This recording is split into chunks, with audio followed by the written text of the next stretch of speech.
All right, sort of your introduction to organic reactions. You are going to need to know some of these for your exam. In particular, the esterification reaction. I guarantee you on your exam, you will see one esterification reaction. You may see one addition reaction, possibly a substitution reaction. No oxidation reduction reaction or polymerization reaction. Okay? So, if you're a betting person and you really want to know what to study for your exam, addition reaction, substitution reaction, and bingo, esterification reaction, big time. Going to be on your exam.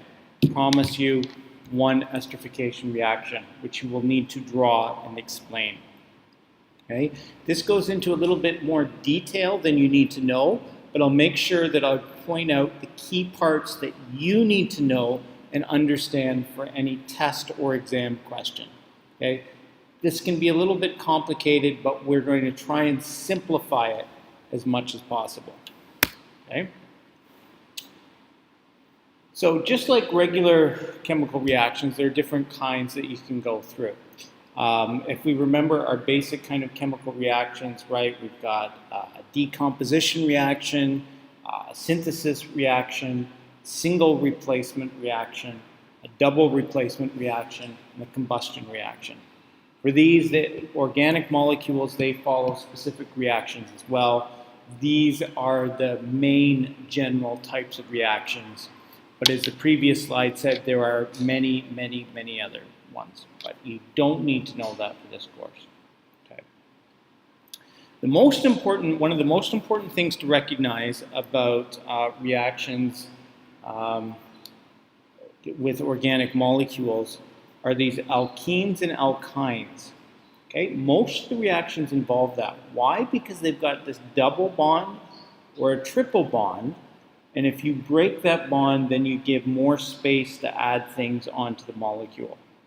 So that's how a lot of these reactions occur, is by breaking either the double bond or the triple bond and taking an alkene and turning it into an alkane, freeing up bonding spaces on the carbons where you can attach other molecules. Okay? So addition reactions involve a double bond or a triple bond, an alkene or an alkyne.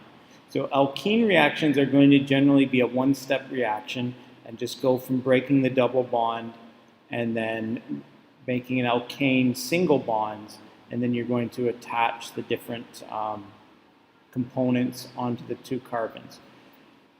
An alkyne with the triple bond, you're probably going to go through at least two steps to take the alkyne down to an alkene, finally down to an alkane.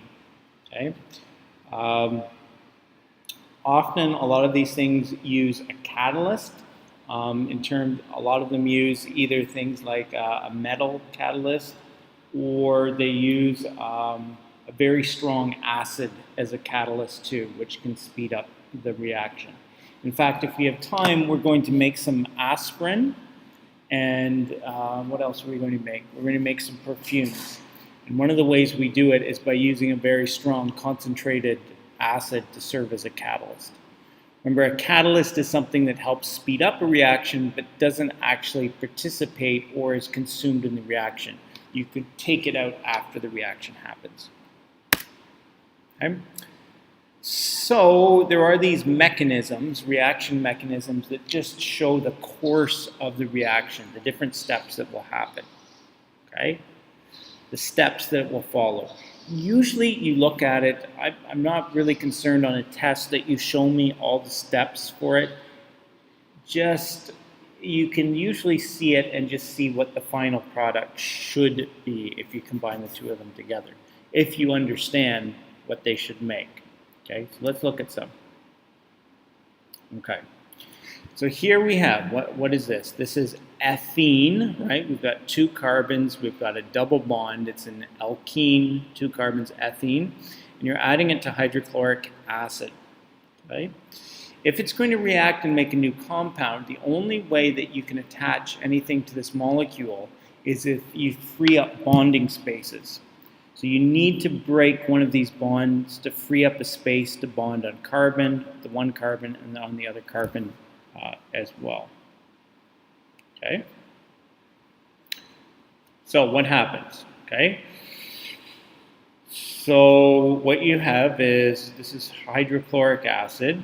Okay? It breaks up into solution. So you have, we've talked about solutions before. Okay, so you've got an H plus and a Cl minus that are floating around in solution.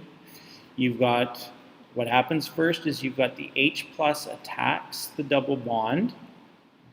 Why? Because the double bond is very negative. It's a source of electrons that are flowing. So the hydrogen part is attracted to the double bond.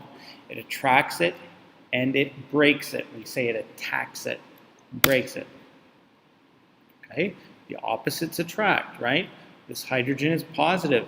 This bond here is a big source of electrons. Okay? It attacks it, it breaks it. Okay? And it frees up a bonding space on the one chlorine. So it bonds. Okay? Now, what happens is, the second step of the reaction is, if this breaks, this spot now is missing a bond. It's missing electrons that it needs. So it's losing something negative. And when you lose something negative, it's almost the same thing as gaining something positive. So this carbon becomes positively charged. Why? Because it's losing, it has lost electrons from the double-double bond. So it becomes positive, right? What do we call an ion that is positive?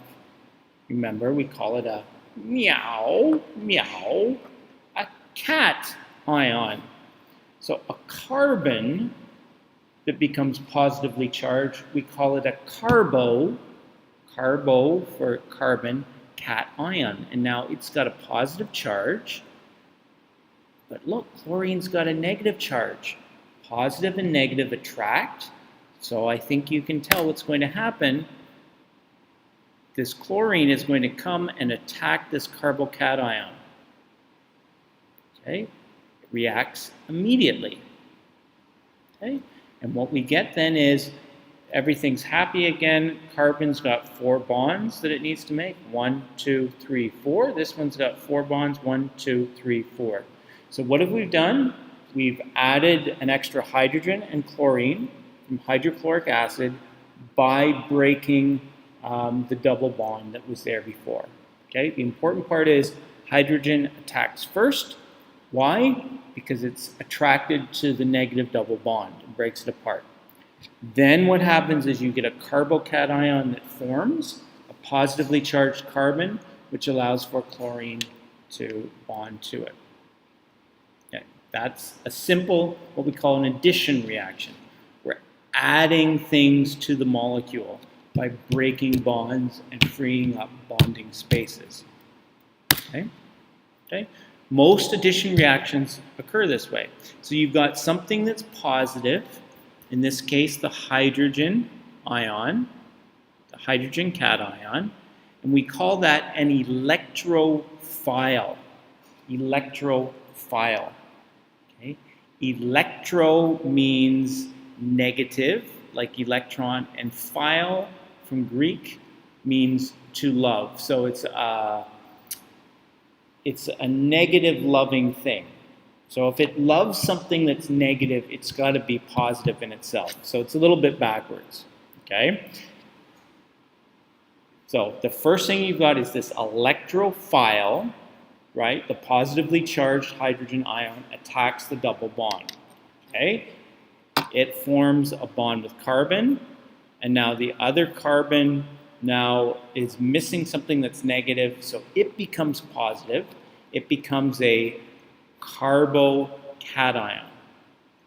And then you can have something negative that attacks the carbocation. Okay?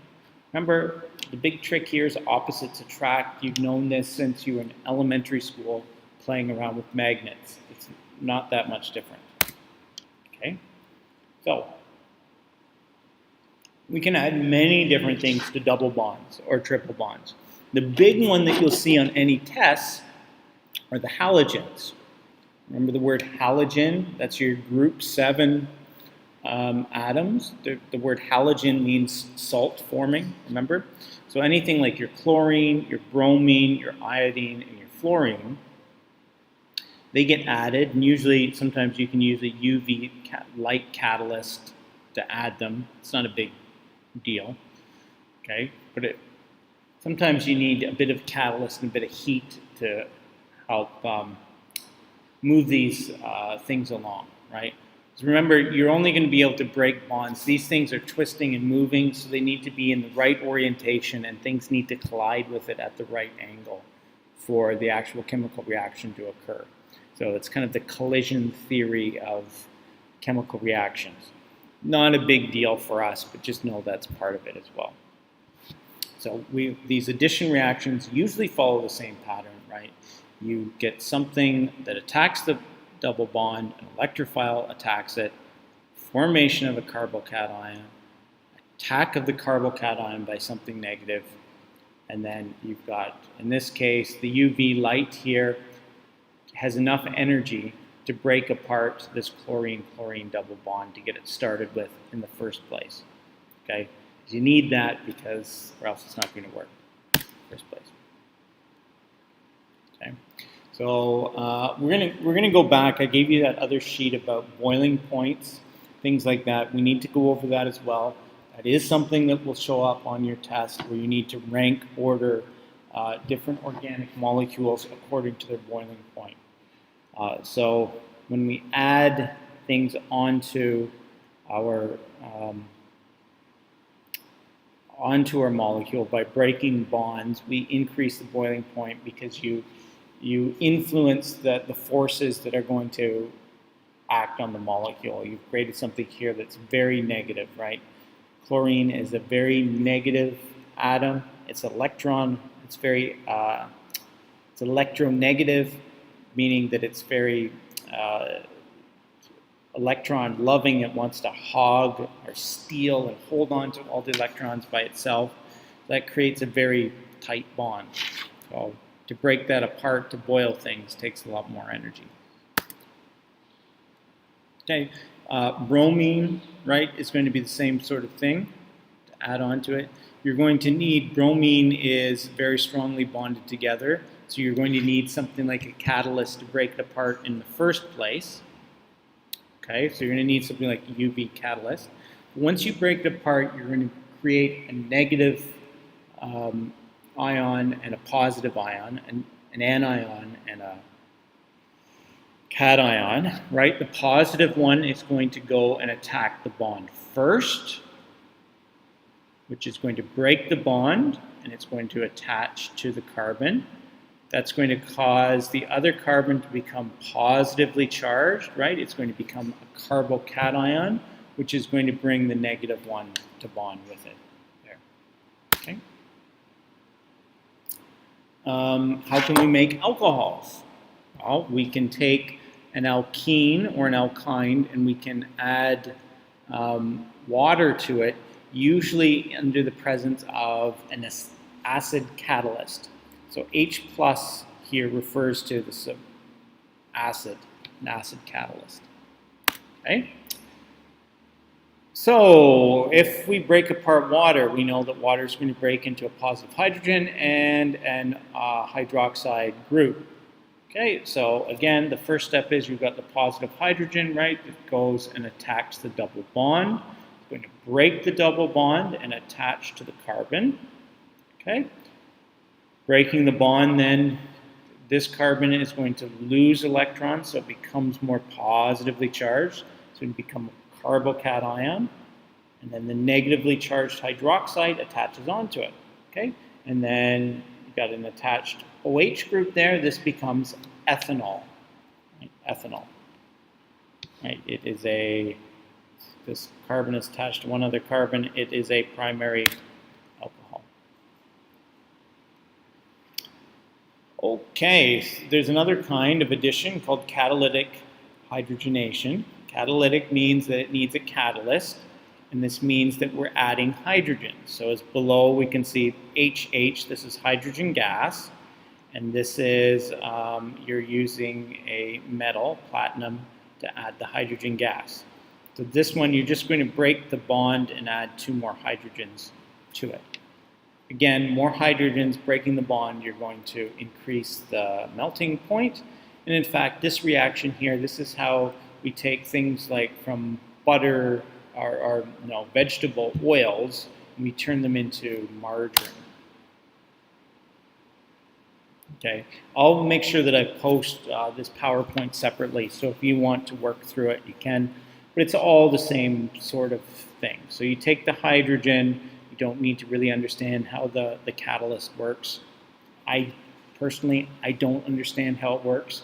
It has the ability to break apart the molecule. Why does platinum do it exactly? I'm not too sure. That goes beyond what we need to consider for this course. So it breaks it apart. You've got then a positive hydrogen and a negative one. A positive one, right, goes and is attracted to this double bond, breaks it apart, same thing again, attaches, then this one becomes positive, becomes a carbocation, the negative one can kind of attach to it. Okay, this is how you get all those kind of trans fats and dangerous things that you don't want to eat. Okay? So alkynes can do the same sort of thing. These will go in probably 2-step directions. So you're going to take an alkyne with a triple bond, change it into break one bond apart, same process. You're going to get the positive one that breaks one apart. And you're going to get the carbocation, the other one's going to go and attach. Okay? But it's going to occur in a 2-step process. So you are going to be able to take the triple bond of the alkyne and reduce it to a single bond of an alkane. Okay, so what do addition reactions do? They break double and triple bonds and they add things on to the carbons. Okay. Now, there's one thing. So some of you might be thinking to yourself, and this is one important point. I'll tell you about the parts that are not important, but I think this part is important for you. So you may be thinking about, does it matter which one it attacks, right? Because look, we've got 2 carbons. Which one does the positive one go attach to? And which one does the negative one attach to? When we have 2 hydrogens, it doesn't really matter.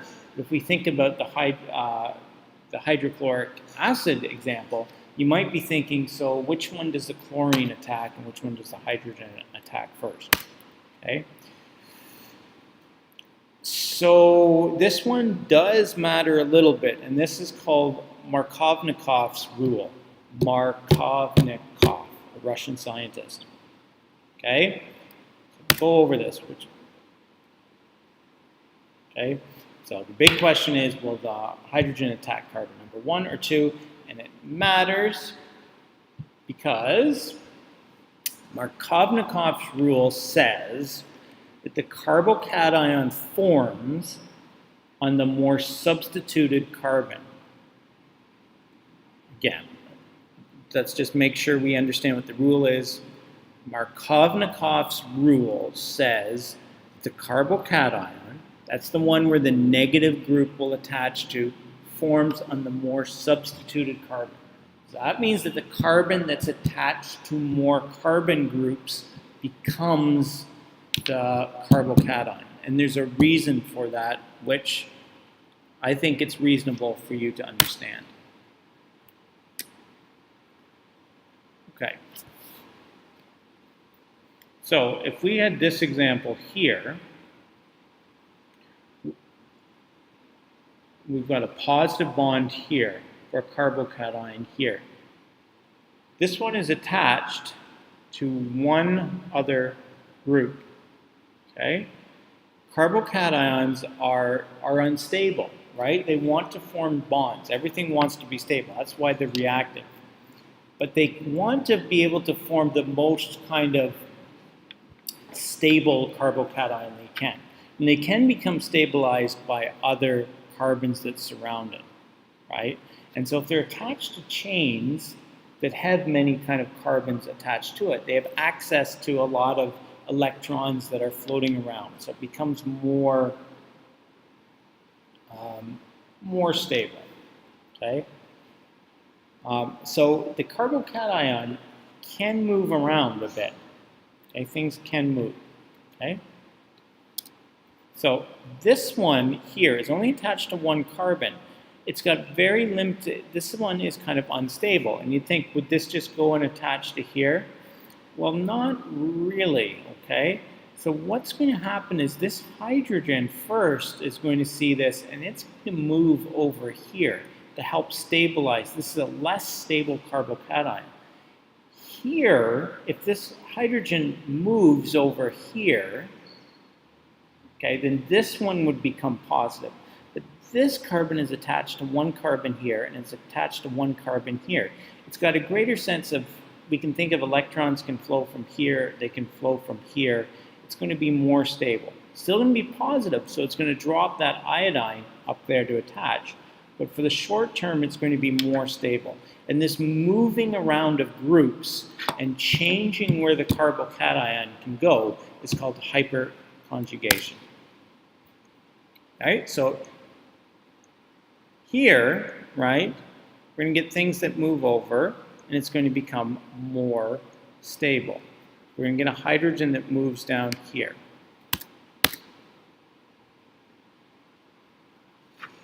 So,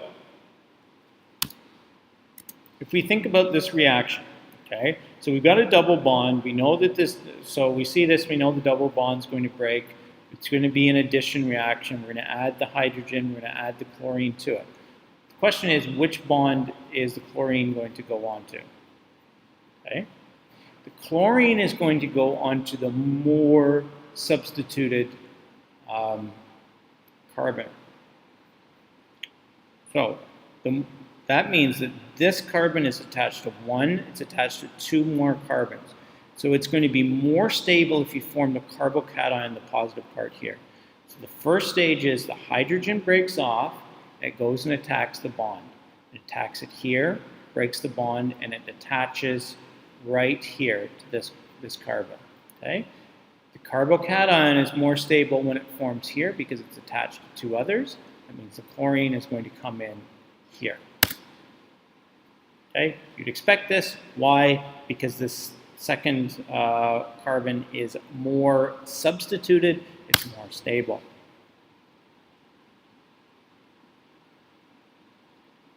Okay. But if we think about it, that's what we would have expected, but we could have formed an even more stable carbocation. Oh, Mr. Harrison, you tricked us. So we can get a further hyperconjugation. So this is what we expected, but look, so we have the carbocation that you would expect it would form here, right? Because we got 1, 2, rather than here, 1. But if you look at this carbon here, wow, it's attached to 1, 2, 3, 4 other carbons. This would be a super stable carbocation to form. So what can happen is we can get this guy here, this methyl group is going to undergo a hyperconjugation, and it's going to move into this spot here and attach here, which then is going to make this carbon positive. You get a rearrangement of the carbocation. So then this part comes up and attaches. Okay, this is Markovnikov's rule. We want to form the most stable cation possible, and it's going to be attached.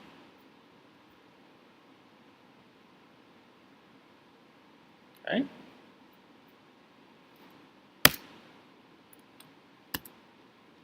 We are not going to work with, so this part here, oxidation reduction reactions, we haven't talked about that at all. We haven't had time to talk about redox. If we had more time, we would have talked about that with solutions, but we're not actually going to do it. Again, if you just kind of look at it, it's about kind of breaking bonds, that kind of thing. Substitution reactions, we should know about these in a very general sense. So substitution reaction, you have something that's on the molecule, but you're going to break it off and exchange it with something else. So you're exchanging. To substitute means you're taking one thing out and you're putting something else in. Okay? These are called nucleophilic reactions because if you take something out, a nucleophile, okay, is something that loves the nucleus, What charge does the nucleus have? The nucleus is where the protons are, so the nucleus has a positive charge. It's positive loving, okay? So it's going to really love that cation. It's positive loving, why? Because it has a negative charge, okay? If we have a little bit of time to do it, we'll look at kind of the shape of carbon atoms, but you can have spots that go around them and up and down. So there are two different types of substitution. You don't really need to know the types of these, and you don't need to know when it says, is it a backwards attack, is it a front attack? We don't need to know that. It's a little bit beyond what we're doing. But you do need to know a substitution reaction is breaking a bond to get something to move out. Okay? So, in this you've got the part that leaves, the part that's substituted is what you call the leaving group, okay? And you want to know what actually motivates it to leave, okay? The incoming nucleophile wants it to leave, okay? So, the highly electronegative ones leave, nucleophiles are negatively charged, okay? Now think about this. So, if this molecule tries to come right in here and take this one out, what's going to happen? Well, this chlorine is very negatively charged. This is negatively charged. They're going to repel each other. So this isn't a good way to kick this one out. What's going to happen is it's going to move and attack it from the back, right? It's going to eject this hydrogen. It's going to go around there. It's going to be attacked from the back, okay? The leaving group takes the electrons with it. The incoming group repels the electrons that are being shared on the hydrogen groups, okay? It kind of changes around the configuration. You don't need to know this. All you need to know is that a substitution reaction means that you lose a group and you're adding another group in there. We did not talk about shapes of molecules, so we don't need to worry about does it come in from the back or come in from the front. If that's an extra little piece that you would like to know, that's okay.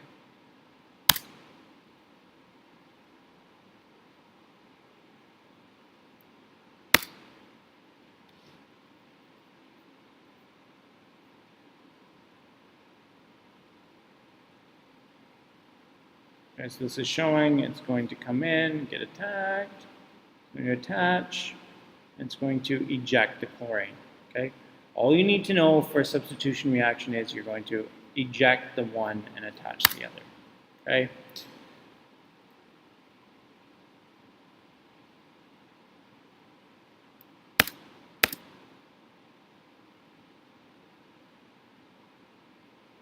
Okay, so how do we eject? Sometimes we need to use a solvent to get it to eject. Something with a very positive charge is a good thing to kind of eject it because we can form, it can form a bond with it to help it. Okay, we don't need to worry about the geometry of the whole thing. Okay, okay, let's go. You don't need to worry about this. Okay, I'm going to, on the next video, show you about esterification, which is one that you do need to know for your exam. But what do you need to know from this one? You need to know addition reactions and basically how addition reactions work. They work in two steps. You get a positive part attacking the double or triple bond, and then you get the formation of a carbocation. You need to think about the carbocation is going to be on the most substituted carbon. Sometimes some rearrangement can happen of the carbocation, and then you're going to have the negative group attack the carbocation. That you need to know. For substitution reactions, it can get very complicated, what they call SN1, which means substitution nucleophilic reaction 1 and 2. We don't need to go into it with that much detail for this course. All you need to know is that you've got something that's negative, that's going to seek out something that's positive, and it's going to kick out the very negative kind of particle. You're going to need to have a solvent that's probably a bit positively charged to kind of induce the negative part of the molecule to leave. That's what you're going to need. Our next video, we need to talk about esterification reactions because that will be on your final exam, guaranteed. You have, as of this Thursday, 2 weeks to study. Everything from the year is on your final exam. Good luck.